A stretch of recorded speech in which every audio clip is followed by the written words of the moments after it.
Eurostat has this morning released its first notification of government deficit and debt data for 2013.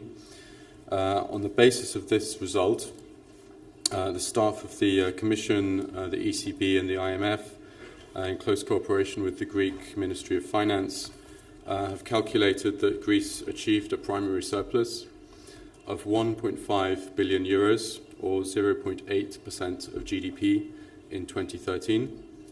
That is according to the definition agreed in the context of the Economic Adjustment Programme. Now let me take a moment to explain to you how we come to this figure. So you can see from the Eurostat press release that the headline deficit for Greece was 12.7% of GDP in 2013. On the basis of this figure, we've made a number of further calculations. First, we excluded interest expenditure, which comes to 4% of GDP. Second, we excluded several specific items, mainly in order to better reflect the underlying structural fiscal position. So in 2013, these adjustments came to 9.5% of GDP.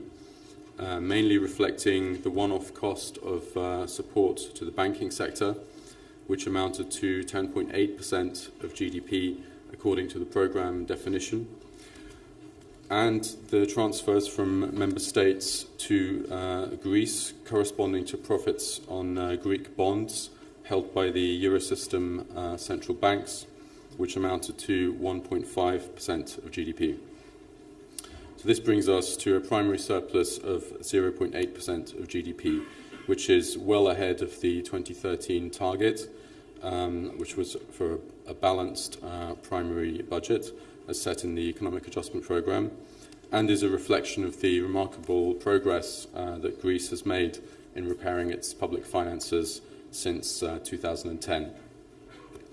Now, these developments have already been taken into account in the assessment of Greece's compliance with the 2014 fiscal target. And we will provide further details on the 2013 programme outcome in the next regular report on the Greek Economic Adjustment Programme, which we expect to present this Friday. Okay? So that's what I have to say on Greece. And I just wanted to draw your attention to one other point regarding today's Eurostat release. And that's just to stress that the figures that you see for the government balance, for the government deficits in most cases, include support given to financial institutions.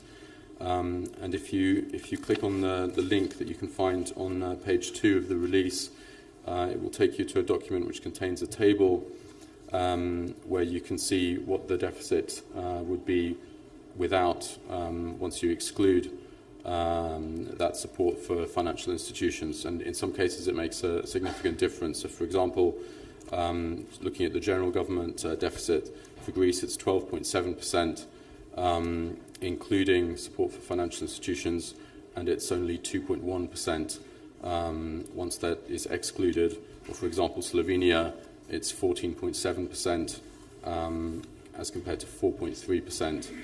Once that's excluded. So please do look at those figures to make the comparison, because that's also important in the context of our assessment of these countries' progress in the context of the Stability and Growth Pact.